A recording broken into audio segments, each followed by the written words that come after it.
Hi అందరికీ నమస్తే. Welcome back to my channel. I do what I love. Bank Nifty option trading. Strike price 45,800. Yesterday holding position ఉందని చెప్పాను కదా. So holding position 100 రూపీస్లో నేను by చేశాను కదా. 100 రూపీస్ బై చేసిన స్ట్రైక్ ప్రైస్ డేలో 27 రూపీస్ వరకు డౌన్ అయిపోయిందండి. సో నేను మార్కెట్ డైరెక్షన్ నాకు ఐడియా ఉంది కాబట్టి మార్కెట్ ఫాలో అవుతుందని చెప్పేసి నేను అలా హోల్డ్ చేశాను. హాఫ్ డే టోటలీ మొత్తం పడిపోయింది. 100 రూపీస్లో బై చేసింది 27 రూపీస్ వరకు వచ్చింది. సో ఓకే, యాక్చువల్గా నేను ఏమనుకున్నానంటే ఎవ్రీ వెనస్డే వీక్ ఎక్స్పైరీ ఉంటుంది. సో అలానే నేను ఇవాళ వీక్ ఎక్స్పైరీ కదా అని చెప్పేసి అనుకున్నాను.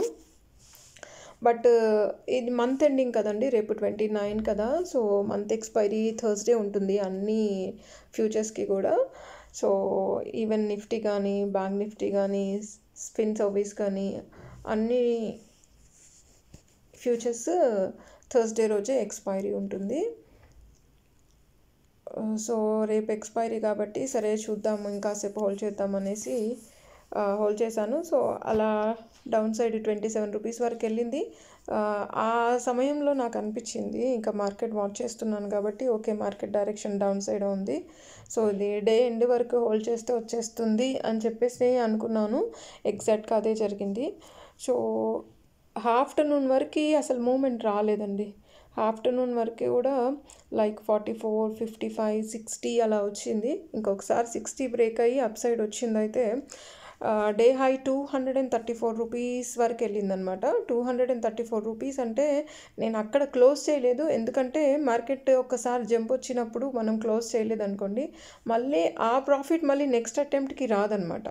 సో మనం వచ్చిందే చాలనుకొని ఎగ్జిట్ కొట్టేసేయాలి. ఆ జంప్ మళ్ళీ మనకి రాలేదనుకోండి, ఆ మూమెంట్ ఉండదు. ఎందుకంటే స్ట్రైక్ ప్రైస్ అనేది ప్రీమియం తగ్గిపోతుంటుంది కాబట్టి, టైం డిక్ అనేది తగ్గిపోతుంది కాబట్టి దానివల్ల మనము ఇమీడియట్గా క్లోజ్ చేసుకోవాల్సి ఉంటుందన్నమాట. సో నేను మార్కెట్ ప్రైస్కి 153.40 ఎగ్జిట్ చేసేసాను. సో నేను ఎగ్జిట్ చేసిన తర్వాత కూడా అప్ సైడ్ 234 రూపీస్ టచ్ అయిందనమాట. సో ప్రాఫిట్ నిన్న -506 అనమాట. మార్కెట్ నేను చెప్పింది 112లో -112లో క్లోజ్ అయిందని చెప్పాను కదా లాస్లో. బట్ అది మార్కెట్ అప్ అండ్ డౌన్ అవుతుంది కాబట్టి యావరేజ్ తీసేసుకుంటుంది. సో -506లో క్లోజ్ అయింది మార్నింగ్ మార్కెట్ ఓపెన్ అయినప్పటికీ. సో 506 క్లోజ్ అయిపోయి ఇంకొక 600-700 వరకు యాడ్ అయిపోయింది అనమాట. మొత్తం ఇన్వెస్ట్మెంట్ అంతా ఇవాళ పోయేదే. మార్కెట్ కానీ ఫాల్ అవ్వకపోయి ఉంటే, మార్కెట్ డౌన్ఫాల్ వచ్చింది కాబట్టి నేను బయటపడ్డాను. దట్టు నేను హోల్డ్ చేశాను కాబట్టి. నేను హోల్డ్ చేయకుండా ఓకే మార్కెట్ ఇంకా కవరింగ్ రాదులే, దీని పని అయిపోయిందని స్టాప్ లాస్ పెట్టి తీసేయటం కానీ, లేకపోతే మధ్యలో ఎక్కడో ఒక చోట క్లోజ్ చేసుకుని ఉంటే టోటల్గా లాస్ అయిపోయేది నాకు. టోటల్ ఇన్ ద సెన్స్ మధ్యలో ఎక్కడ 50-40 ఎక్కడ క్లోజ్ చేసుకున్నా కానీ 100 రూపీస్లో బై చేసింది 60 పాయింట్స్ లాస్లో క్లోజ్ చేసేస్తే లాసే కదా. సో దానివల్ల లాస్ అయిపోయేది. నేను హోల్డ్ చేశాను కాబట్టి 801 రూపీలో ప్రాఫిట్లో క్లోజ్ చేయగలిగినాను. సో ఇదండి ఇవాళ trading. Buying price 100 rupees, sale price వచ్చేసి 153.40, ప్రాఫిట్ వచ్చేసి 801. సో నిన్న మైనస్ ఇంక్లూడ్ చేసుకొని 1307 రూపీస్ 25 చూపిస్తుంది అనమాట. సో నిన్న మన ఇన్వెస్ట్మెంట్ డబ్బులు 506 రూపీస్ అనేది కవర్ అయినాయి కాబట్టి మనకు అక్కడ చూపిస్తుంది. సో ప్రాఫిట్ అనేది ఓన్లీ 801 రూపీస్ అనమాట. సో అదండి ఇవాళ ట్రేడింగ్. సో నేను హోల్డ్ చేయటం అనేది కొంచెం డేర్ చేశాను కదా. సో మార్కెట్ డైరెక్షన్ ఐడియా ఉంది కాబట్టి డేర్ చేయగలిగాను అండ్ ప్రాఫిట్లో క్లోజ్ చేయగలిగాను. And one more thing, subscribe చేయడం మర్చిపోకండి, లైక్ చేయండి, షేర్ చేయండి. అండ్ సేమ్ ఇదే ట్రేడ్ తర్వాత ఇంకొక ట్రేడ్ కూడా ఉందండి, అది కూడా పుట్టే 45,300 పుట్. బయింగ్ ప్రైస్ వచ్చేసి 44 రూపీస్ 20 అండ్ సేల్ ప్రైస్ వచ్చేసి 77 రూపీస్. సో ప్రాఫిట్ వచ్చేసి 492 rupees 492 rupees. So 2 trades profit వచ్చేసి 1293 రూపీస్ అనమాట. హోల్డింగ్ పొజిషన్లో నుంచి లాస్ లేకుండా ప్రాఫిట్లో బయటపడిపోయాను అనమాట. సో అదండి ఈరోజు ట్రేడింగ్. అండ్ సబ్స్క్రైబ్ చేయడం మర్చిపోకండి, లైక్ చేయండి, షేర్ చేయండి. Thank you so much for watching I do what I love. And అందరికీ ఒక రిక్వెస్ట్ అండి, దయచేసి తెలియని వాళ్ళు ఎవరు కూడా డైరెక్ట్గా ఆప్షన్ ట్రేడింగ్ చేయకండి. నేను చేస్తున్నాను కదా అని చెప్పేసి మీకు డబ్బులు వస్తున్నాయి మాకెందుకు రావు, మేము ప్లేస్ చేస్తాం ఆర్డర్స్ అనేసి అని అంటే ఆబ్వియస్లీ మీరు చేయొచ్చు, నేను కాదనను. బట్ తెలియకుండా చేయటం వల్ల ఏమవుతుందంటే డబ్బులు పోతాయి, లాసెస్ బేర్ చేయాల్సి వస్తుంది.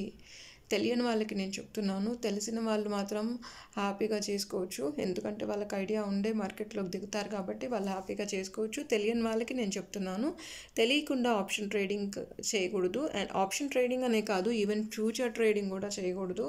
తెలిసి మీరు చేసుకున్నారనుకోండి డబ్బులు, తెలియకుండా చేసుకున్నారనుకోండి లాసెస్ అనమాట. నిమిషంలో డబ్బులు వస్తాయి, నిమిషంలో పోతాయి. సో నేను మార్కెట్ రన్ అయ్యేటప్పుడు చూపిస్తున్నాను కదా డైరెక్ట్గా, సో ఎలా అప్ అండ్ డౌన్ అవుతుంది అనేది చూస్తున్నారు కదా. సో నేను 100 రూపీస్లో బై చేసిన స్ట్రైక్ ప్రైస్ డౌన్ఫాల్ అయ్యి 27 రూపీస్కి వచ్చిందంటే సో ఎంత లాస్ అదే చెప్పండి. అందుకని చెప్పేసి డేర్ ఉన్న వాళ్ళే చేయాలంటాను, డేర్ లేని వాళ్ళే చేయకూడదు, పానిక్ అవుతారు కాబట్టి. సో పానిక్ అయిందంటే హెల్త్ ప్రాబ్లమ్స్ కూడా వస్తాయి, దానివల్ల ఒకటి పోయి ఒకటి అవుతుంది. అందుకని చెప్పేసి మనకి డబ్బులు ఇంపార్టెంట్, ప్రాఫిట్స్ వస్తాయా రావా అనేది సెకండరీ, మన డబ్బులు మనకి ఇంపార్టెంట్. మన పెట్టుబడి మన చేతుల్లో ఉందనుకోండి, ప్రాఫిట్స్ లేకపోయినా సరే ఆ ధైర్యం వేరు. బట్ ఉన్న డబ్బులు పోగొట్టుకున్నాం అనుకోండి అంతే సంగతులు. అందుకని చెప్తున్నాను అనమాట. బ్యాంక్ నిఫ్టీ ఏంటి, ఆప్షన్ ట్రేడింగ్ ఏంటి, ఫ్యూచర్ ట్రేడింగ్ ఏంటి, అవి ఎలా ప్లేస్ చేయాలి, ఎక్కడ బై చేయాలి, మార్కెట్ ఎక్కడ ఓపెన్ అవుతుంది, ఎంత క్లోజ్ అయింది, అప్ అండ్ డౌన్స్ ఎలా జరుగుతున్నాయి మార్కెట్లో, అవన్నీ తెలుసుకోవాలన్నమాట. మీరు తెలుసుకొని ఆప్షన్స్లో దిగాలి. అండ్ వన్ మోర్ థింగ్ ఇక్కడ ఏంటంటే, ఆప్షన్స్లో గుడ్డిగా అకౌంట్ ఓపెన్ చేసుకొని 100 రూపీస్కి బై చేయడం, 50 రూపీస్కి బై చేయడం, 200కి బై చేయడం అనేది చేయకూడదు. ఇది డిపెండ్స్ ఆన్ ఫ్యూచర్ మీద ఆధారపడి ఉంటుంది. ఫ్యూచర్ ఎలా అయితే పర్ఫార్మెన్స్ ఉంటుందో దాన్ని బట్టి మనకి ఆప్షన్స్లో మూమెంటం అనేది ఉంటుంది. మనం డైరెక్ట్గా ఆప్షన్స్ అందుకని నేను చేయొద్దంటున్నాను. ఫ్యూచర్స్ ఐడియా ఉంటేనే, ఫ్యూచర్ డైరెక్షన్ ఐడియా ఉంటేనే మనం ఆప్షన్స్ అనేది అటెంప్ట్ చేయడానికి డేర్ చేయాలి, అదర్వైజ్ చేయొద్దు. అందుకని తెలిసిన వాళ్ళ ద్వారా చేయమని చెప్తున్నాను, తెలియకుండా చేయకండి. మీరు తెలుసుకొని చేశారనుకోండి 500 దగ్గర 1000 వస్తాయి, 1000 దగ్గర 10,000 వస్తాయి. మీరు తెలియకుండా చేసుకున్నారనుకోండి డబ్బులు పోతాయి. మళ్ళీ ఆ 10,000 మనము సంపాదించడానికి ఇంకెక్కువ పెట్టుబడి పెడుతూనే ఉంటాం, అవి అలా పోతూనే ఉంటాయి అన్నమాట. తర్వాత మనం చేసే తప్పులకి మార్కెట్ని బ్లేమ్ చేస్తాం. అందుకని అలా ఉండకూడదు అని అంటే తెలిసి చేసుకున్నారనుకోండి మీకు డబ్బులు మీ బ్యాంక్ అకౌంట్లో పడుతూనే ఉంటాయి అలా. అందుకని చెప్పేసి చెప్తున్నాను అనమాట, జాగ్రత్తగా తెలిసి చేసుకోండి. బయట క్లాసెస్ చెప్తున్నారు, యూట్యూబ్లో క్లాసెస్ ఉన్నాయి చాలానే, ఎక్కడ ప్లేస్ చేయాలి, ఎక్కడ సేల్ చేయాలి, స్ట్రైక్ ప్రైస్ అంటే ఏంటి, ఏ స్ట్రైక్ ప్రైస్ తీసుకుంటే బాగుంటుంది, ఎట్ ద మనీ తీసుకోవాలా, ఇన్ ద మనీ తీసుకోవాలా, అవుట్ ఆఫ్ ద మనీ తీసుకోవాలా అనేది చూసి మీరు ఆర్డర్స్ ప్లేస్ చేస్తే అప్పుడు మీకు అనేది ప్రాఫిట్స్ అనేవి వస్తాయి. అండ్ పేషెన్సీ అనేది మార్కెట్లో చాలా ఇంపార్టెంట్ అండి. పేషెన్సీ లేకపోతే మనం ఏం చేయలేం. చూసారు కదా, నేను ఇవాళ చెప్పాను, హాఫ్ డే అంతా వేస్ట్ అయిపోయిందనమాట హోల్డింగ్ పొజిషన్లో. నేను 100 రూపీస్కి తీసుకున్న ప్రైస్ కాతా మార్నింగ్ ఒకవేళ ఇన్ కేస్ గ్యాప్ అప్ అవుతే నేను ఎగ్జిట్ అయిపోవచ్చులే అనుకున్నాను. బట్ అది 100 రూపీస్లో బై చేసింది 27 రూపీస్ వరకు కూడా డౌన్ఫాల్ వచ్చింది. సో దానివల్ల ఒక్కొక్కసారి ఏమవుతుందంటే అయ్యో డబ్బులు పోయినాయి అని చెప్పేసి, పోతున్నాయి అని చెప్పేసి మళ్ళీ ఇంకొక ఆర్డర్ వేయటం అలా చేయటం చేస్తే డబ్బులు పోతాయి అన్నమాట. అందుకని చెప్పేసి తెలిసిన వాళ్ళు మాత్రమే ఆప్షన్ ట్రేడింగ్ చేయండి, తెలియని వాళ్ళు చేయకూడదు. తెలిసి చేసుకుంటే డబ్బులు, తెలియకు చేసుకుంటే లాసెస్ అన్నమాట. సబ్స్క్రైబ్ చేయడం మర్చిపోకండి, లైక్ చేయండి, షేర్ చేయండి. Thank you so much for watching I do what I love. Thank you.